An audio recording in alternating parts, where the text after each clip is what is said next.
Welcome to our lesson number 8. In this lesson, we are going to look at how to file returns for companies. But before we begin, it's good we look at some of the prime books that a company should have. When we're talking about prime books, these are the books of original entry, where you record your transaction first before you transfer them to other ledgers. So the first prime book that a company should never miss is a cash book. A cash book records the cash payment and the cash receipts. All the amount you receive in cash or you receive through bank, they should appear in your cash book. And for a company that is trading, it is important to buy a 3-column cash book that can be able to capture discount allowed and the discount received. So a cash book can never miss to any company. If you have a registered company, you can never miss to have a cash book. The second one is sales and purchase journal. In other books, they call it the sales day book. In sales journal, it is actually known as sales day book. This is a special journal that is used to record credit sales. Remember, credit sales will bring in debtors. If you mess up correcting your credit sales, then you may forget to follow up with your debtors, and that is money that is going to lose. Therefore, you can never miss to have a sales journal. A sales journal is very important. Another prime book that you cannot miss as a company is the purchases journal or the purchases day book. And this is used to record all the purchases / invoices of the business, goods and services that is supplied on credit to the firm. In an accounting terms, purchases journal is used to record accounts payable. At this point, it's good to mention what is an invoice. An invoice,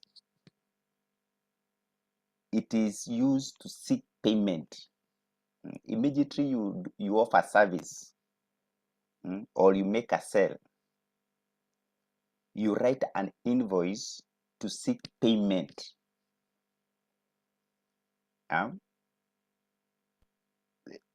Most of these invoices are sold in a shop. You can just buy one, but the fact is, when you purchase on credit, you receive an invoice to requesting you to make payment. When you do a service, if you are a plumber, you go and do a job, before you are paid, you remind the one who gave you the job, I did this job and I am requesting you to pay this amount. That is an invoice. Immediately you get paid, you issue a receipt. A receipt is just a proof of payment. Good. Another prime book that a company should have is sales and purchases return journal or day book. When you're talking about purchases return journal, also known as returns outward, you purchase, then you return. It is a prime entry book or a day book which is used to record purchases return. Remember, in the purchases journal, you record purchases you did on credit. Then in purchases return journal, you record those purchases that you bought on credit but you return.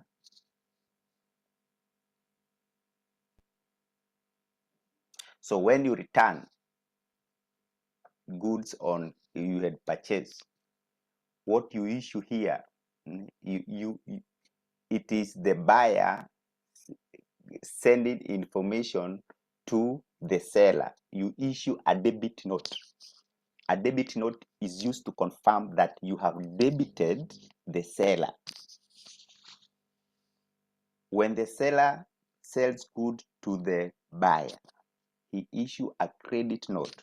A credit note is to show that you have credited the seller with this amount of money. So a purchases return journal will confirm that you have returned goods that you had bought on credit.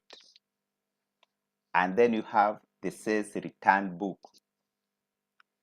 It is used to record returns inwards, or the returns that are you had made sales, then these sales are coming back to you. Then you need to have a return inward book. And it is used for recording goods returned to the company by the customers. Another prime book that a company should never miss is a cash receipt book. A cash receipt book. It is not all the time that you issue invoices. Invoices are issued when the sales are on credit. If the sales are on cash, you write a cash receipt book.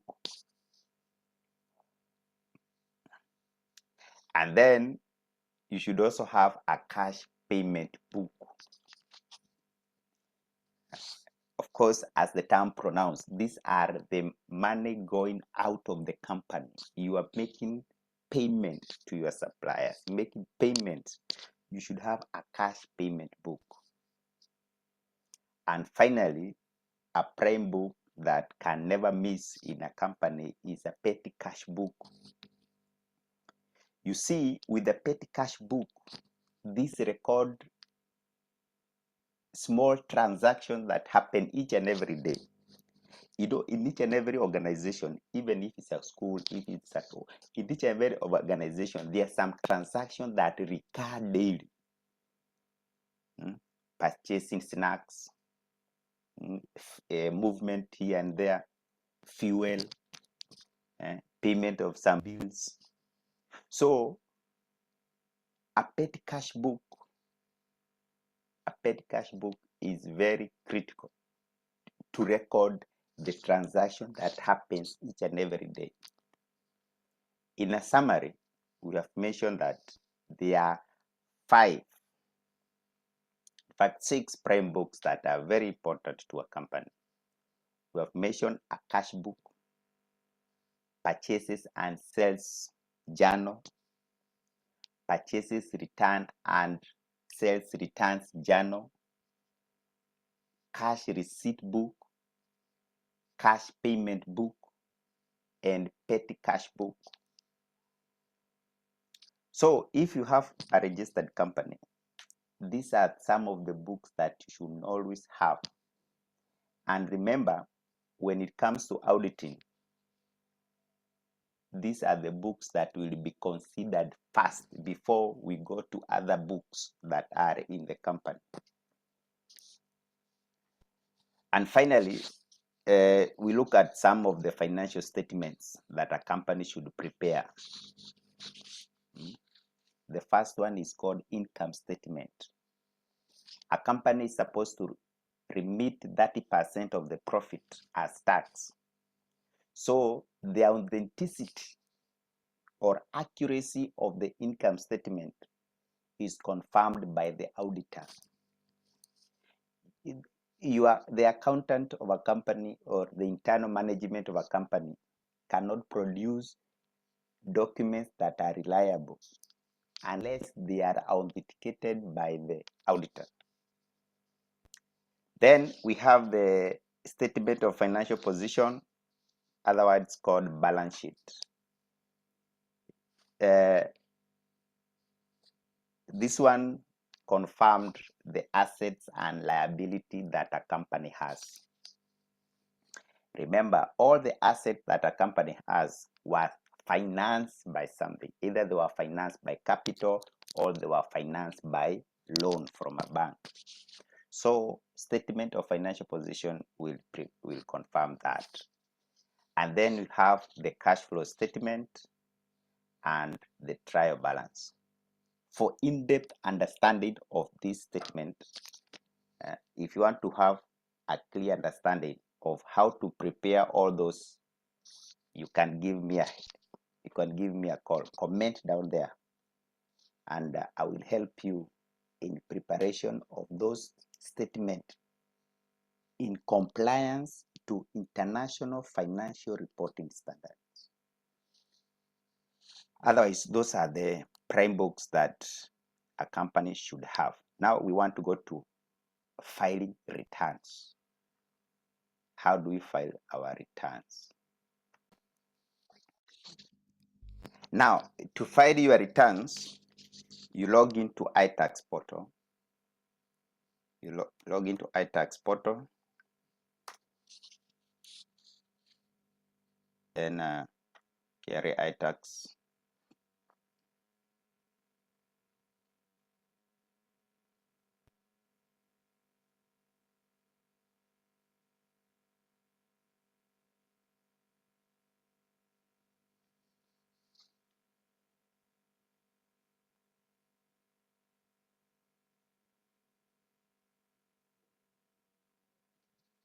Now, at this point, you need to enter the PIN of the company. When you register a company, you need to get the KRA PIN for that company from the KRA website. I explain how to register a PIN on my lesson number 2. In fact, it was lesson number 1. So I will write the PIN of the company. Let me use the company that I have here, P051570948I. Then I will enter the password.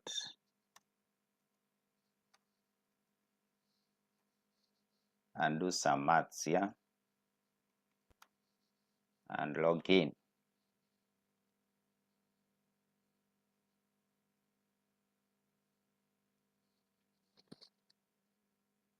Good.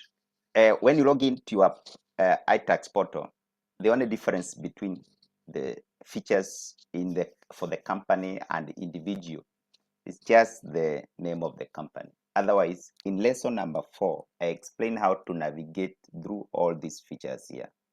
If you watch my lesson number 4, this information is still the same. Whatever I explained in lesson number 4 is still the same. So I want to file return for the company. I will come here and click file return. Then I will follow the procedures here.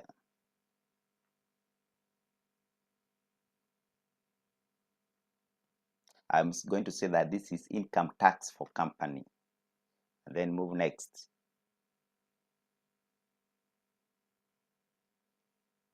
Good. You see this company has already filed the returns for the year 2021, but we're using it for learning. So we are using it for learning. It will give me a request that I want to file a maiden returns. Of course, it has filed returns for 2021. So once you click here, you are going to you download the Excel sheet from here.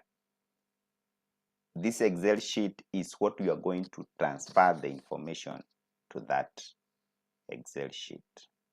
So we download that Excel sheet. So this is the Excel sheet that we are going to transfer our information.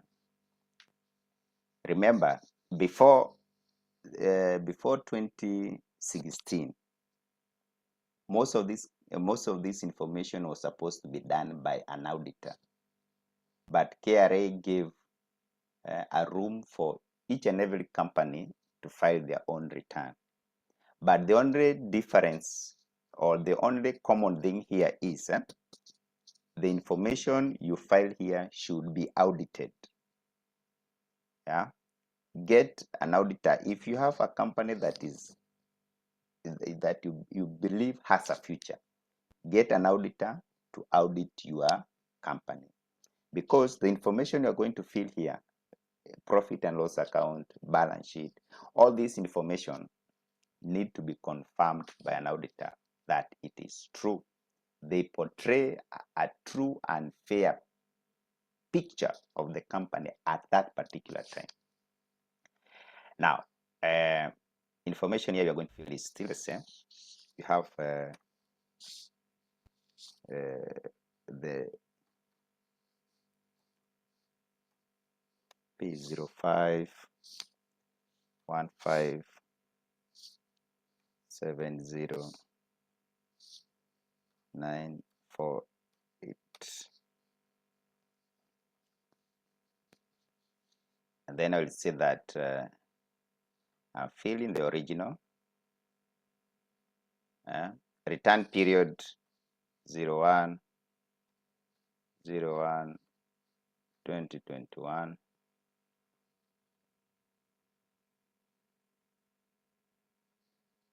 and then 31/12/2021.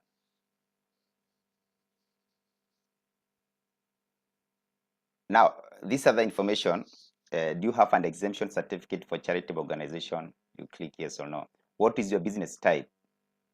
Let it first stop loading so that I can continue. Good. Yeah, you come here and say, what is your organization? This is a company. Yeah. Of course, even non-government organization, government institution, all of them use this sheet. When they are filing returns. So in this case, you say that this is a company. Yeah. Business subtype, you say that this is a private or a public company. So most of these people will be a private company.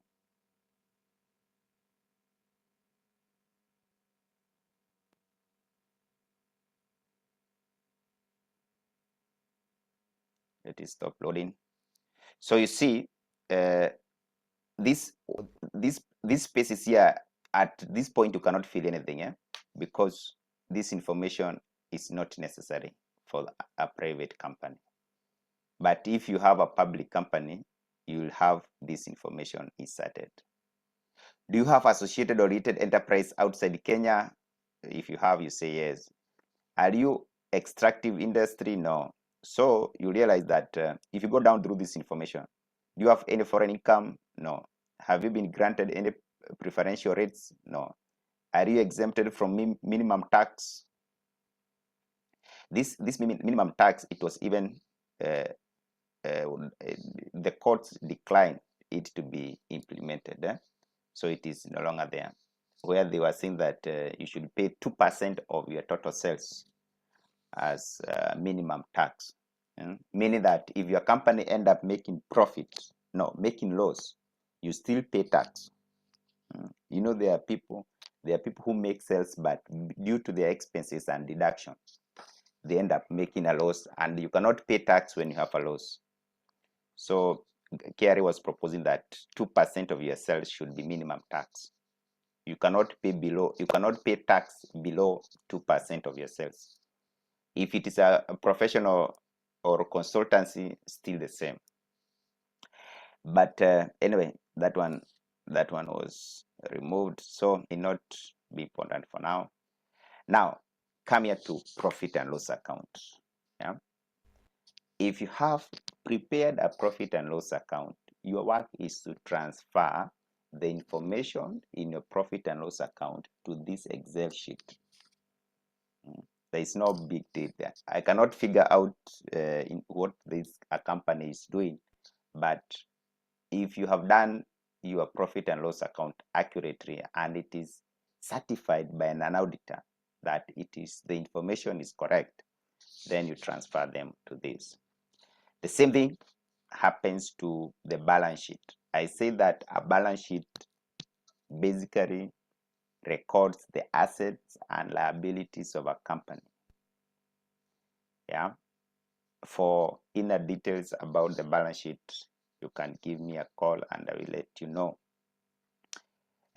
These are the information based on whatever company is doing, the movement of stock.